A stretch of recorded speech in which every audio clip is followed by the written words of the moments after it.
हरियाणा के उप मुख्यमंत्री दुष्यंत चौटाला आज नारनौल दौरे पर है। दुष्यंत चौटाला ने आज नारनौल दौरे के दौरान 27 स्थानों पर अपने कार्यक्रम रखे हैं। दुष्यंत चौटाला ने कहा है कि मौजूदा सरकार किसान हितैषी सरकार है। यही कारण है कि फरवरी मार्च माह में ओलावृष्टि, बरसात और ठंड से किसानों की जो फसलों को नुकसान हुआ था, ऐसे में जिन किसानों ने अपनी फसल का बीमा नहीं करवाया था, उन्हें मुआवजा राशि दे दी गई है। दुष्यंत चौटाला ने कहा कि सरकार ने 181 करोड़ 67 लाख की मुआवजा राशि किसानों को दी है, जिसमें सबसे अधिक महेंद्रगढ़ जिले को 78 करोड़ से भी अधिक की राशि मुआवजे के तौर पर दी गई है। हरियाणा के उप मुख्यमंत्री दुष्यंत चौटाला आज नारनौल पहुंचे, जहां उन्होंने अनेकों कार्यक्रमों में भाग लिया। दुष्यंत चौटाला का आज नारनौल शहर पर आधारित कार्यक्रम है। वे कुल 27 कार्यक्रमों में आज शामिल होंगे, जिसमें अनेक सामाजिक संगठनों के साथ साथ व्यापारी वर्ग भी शामिल है। दुष्यंत चौटाला ने प्रजापत समाज के कार्यक्रम के बाद पत्रकारों से बातचीत करते हुए कहा कि इस बार किसानों की फसल को ओलावृष्टि और तेज ठंड से काफी नुकसान हुआ था, जिसको लेकर अब सरकार ने कल 181 करोड़ 67 लाख से भी अधिक की राशि उन किसानों को मुआवजा के तौर पर दी है जिन किसानों ने अपनी फसल का बीमा नहीं करवाया था।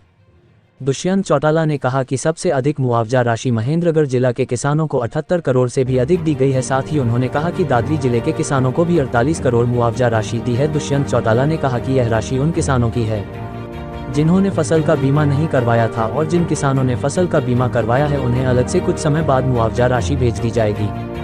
दुष्यंत चौटाला ने आज कई सड़क मार्गों का शिलान्यास भी किया। उन्होंने कहा कि सरकार का प्रयास है कि प्रदेश की सभी सड़कों को सुगम और अच्छा बनाया जाए। दुष्यंत चौटाला ने आज 12 करोड़ से बनने वाली सड़कों का शिलान्यास किया। साथ ही उन्होंने कहा कि 300 करोड़ रुपए की लागत से नारनौल से दादरी तक स्टेट हाईवे का काम जारी है, जिसे शीघ्र पूरा कर लिया जाएगा। दुष्यंत चौटाला ने रोजगार के मामले को लेकर कहा कि इस क्षेत्र में लॉजिस्टिक हब का काम तेज गति से चल रहा है और सरकार का प्रयास है कि इस वर्ष के अंत तक लॉजिस्टिक हब को शुरू कर दिया जाए। दुष्यंत चौटाला ने नारनौल के साथ बाछौद में बनी हवाई पट्टी पर चल रही पायलट ट्रेनिंग को लेकर कहा कि अब सरकार नई पॉलिसी लाने जा रही है, जिसमें बॉन्ड पॉलिसी शामिल होगी। जिस तरह से मेडिकल के छात्रों को सरकारी तौर पर लोन मिलता है, इसी तरह यहां पर पायलट ट्रेनिंग करने वाले ट्रेनरों को सरकारी तौर पर लोन की सुविधा उपलब्ध करवाई जाएगी। उन्होंने कहा कि इस हवाई पट्टी के विस्तारीकरण को लेकर किसानों से बातचीत चल रही है और जमीन अधिग्रहण होने पर इसका विस्तारीकरण भी किया जाएगा। दुष्यंत चौटाला ने जेजेपी पार्टी के विस्तारीकरण को लेकर कहा कि अजय सिंह चौटाला के नेतृत्व में अब पार्टी के संगठन को और बढ़ाया जा रहा है।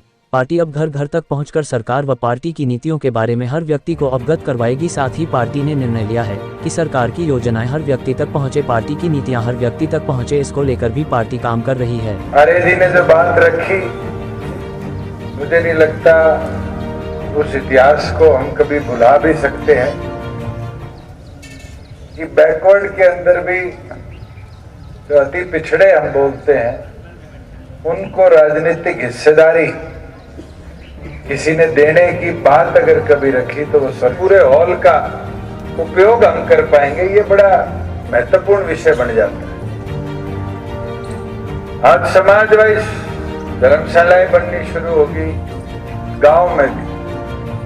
पहले तो हमने सुना जनरल चौपाल होया करती। देखिए, पहले तो 2 मेजर रोड्स जो सिटी पोर्शन की थी, आज उसके इनॉग्रेशन हुए हैं, और उसके साथ साथ जो हमारी हवाई पट्टी है बाछौद, धीरे धीरे वहाँ पर टूरिज्म एक्टिविटी भी बढ़ रही है, फ्लाइंग भी बढ़ रही है।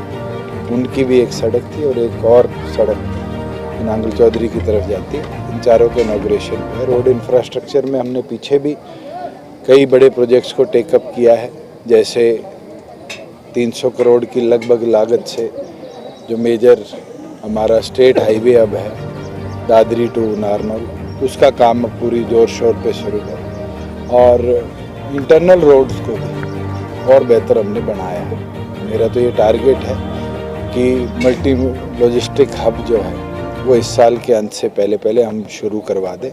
उसके अंदर जो लिटिगेशन है उसके लिए भी अर्ली हियरिंग हम मूव कर रहे हैं कि उसको इमीडिएटली हम टेकअप करने का काम करें। आपने बहुत बड़ा सपना देखा था, वो साकार भी हुआ है कि यहाँ के क्षेत्र के लोग पायलट बने, लेकिन लोगों की मांग भी है कि फीस है उसके अंदर कुछ, उसके अंदर पॉलिसी हम बना रहे हैं। जल्दी स्टेट बॉन्ड पॉलिसी लाएगी जिसके अंदर लोन की व्यवस्था गरीब बच्चे को सरकार के तौर पर मिले, उसके ऊपर जैसे मेडिकल बॉन्ड पॉलिसी है, एविएशन बॉन्ड पॉलिसी भी जल्द आएगी। यहाँ से उड़ाने शुरू करने का भी आपका प्लान था? यहाँ से दिल्ली अभी ज़मीन एक्विजिशन के लिए हमने ई भूमि पे डाल दिया है। अगर रनवे एक्सपेंशन के लिए हमें जगह मिल जाती है प्राइवेट, क्योंकि किसानों की ज़मीन है वो अपनी सहमति दे देते हैं तो एक्सपैंड कर हम ज़रूर शुरू कर पाएंगे, क्योंकि आज रनवे 3000 फीट का है और 500 फीट और एक्सपैंड हो सकता है। इसके अंदर कोई भी पैसेंजर एयरक्राफ्ट या लैंड नहीं हो पाएगा, और जब तक पैसेंजर एयरक्राफ्ट लैंड नहीं हो पाएगा,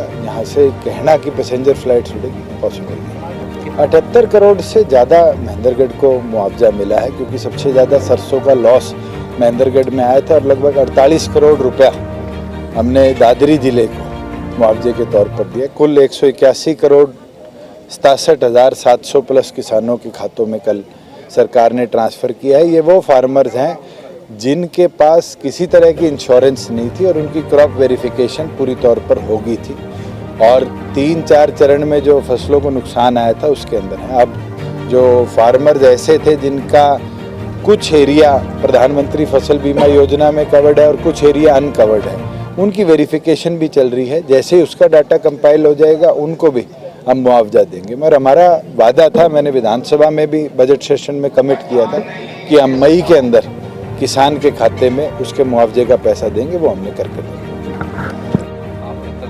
इसके लिए संगठन क्या देखिए, पूरी तौर पर डॉक्टर अजय सिंह चौटाला ने प्रदेश का संगठन दोबारा बनाना शुरू किया और मैं मानता हूँ कि इस वर्ष के अंत तक प्रत्येक घर के दरवाजे तक हम अपनी बात भी पहुंच पाएंगे, हमने जो काम करे हैं उसको भी पहुंचा पाएंगे और आगे के भविष्य के लिए उनका साथ मिलेगा। एक नई पहल आज देखने को मिली है राजनीति में कि व्यापारियों से आप उनके प्रतिष्ठानों में जाके मिलेंगे। मैं तो जिस भी शहर में गया हूँ वहाँ पर व्यापारियों के साथ बैठा हूँ, क्योंकि बहुत सी ऐसी समस्याएं हैं जो GST काउंसिल में हम रिजॉल्व करवा पाए। जैसे मेरे पास करनाल के पानीपत के व्यापारी आए थे कि आरा जो हरा काटने की मशीन होती है उस पे टैक्स लगता था, जो कि सिर्फ एनिमल हस्बेंड्री में उपयोग आती है, तो उसको हमने रिलीफ दिलाया। पीछे टैक्सेशन रेट्स के अंदर वेरिएशंस थी, कई व्यापारियों ने आकर बताया, उसको हमने स्टेबलाइज कराने का काम किया।